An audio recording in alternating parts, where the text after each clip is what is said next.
வணக்கம். ஏழிசை சரங்களின் யாழிசை நாயகன் யாழரசன் இணைய வானொலியின் மாலை நேர செய்திகள். செய்தி வாசிப்பவர் ஜி.கே. லிதுர்ஷனா. முதலில் தலைப்புச் செய்திகள். நாடாளுமன்ற உறுப்பினர் அர்ஜுனா ராமநாதனுக்கு பிணை. சுமந்திரன் சாணக்கியின் தரப்பில் யாராவது வந்தால் அடித்து துரத்துவேன், மாவையின் தம்பி ஆவேசம். மோட்டார் சைக்கிளில் வந்தவர்களால் துப்பாக்கிச் சூடு, ஒருவர் உயிரிழப்பு. வெள்ளத்தினால் பயிர்கள் சேதமடைந்த விவசாயிகளுக்கான நட்ட ஈடு இன்று முதல். தொடர்வன விரிவான செய்திகள். நாடாளுமன்ற உறுப்பினர் டாக்டர் அர்ஜுனா ராமநாதன் சிறப்பு காவல் குழுவினால் நேற்று பிற்பகல் கைது செய்யப்பட்டு அன்று இரவே பிணையில் விடுவிக்கப்பட்டுள்ளார்.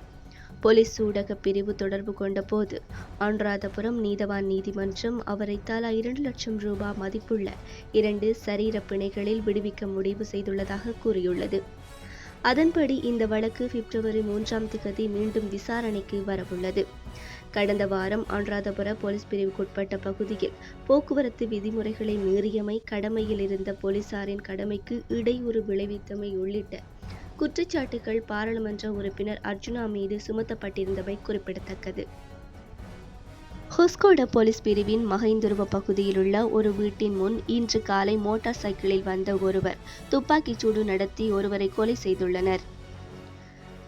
119 என்ற எண்ணுக்கு கிடைத்த தகவலின் அடிப்படையில் விசாரணைகள் தொடங்கியுள்ளதாக போலீசார் தெரிவித்துள்ளனர். குற்றத்தில் பயன்படுத்தப்பட்ட துப்பாக்கி வீட்டின் அருகே கண்டுபிடிக்கப்பட்டுள்ளது. துப்பாக்கி சூட்டுக்கான காரணம் இன்னும் வெளியாகவில்லை. மேலும் சந்தேக நபர்களை கைது செய்வதற்காக கொஸ்கோட போலீசார் மேலதிக விசாரணைகளை மேற்கொண்டு வருகின்றனர். அண்ணன் மாவை சேனாதிராஜா மரணத்தால் மன அழுத்தத்திற்கு உள்ளாகிய தம்பிய தங்கராசா வைத்தியசாலையில் கூறிய ஆவேசமான பேச்சு தற்போது வெளியாகியுள்ளது.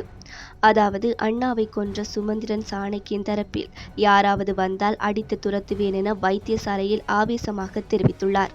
நேற்றைய தினம் வைத்தியசாலையில் மாவையை பார்வையிட சென்ற சுமந்திரன் தரப்பின் குலநாயகம் மாவையின் தங்கச்சியின் பேச்சில் திரும்பி ஓடியமை குறிப்பிடத்தக்கது.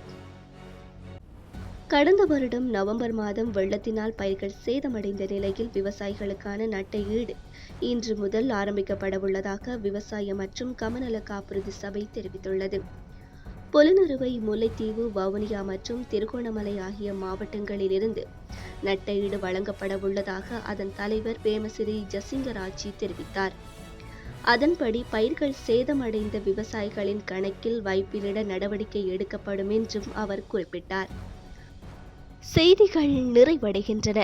நாளை மாலை செய்தியினை எதிர்பாருங்கள். நன்றி, வணக்கம்.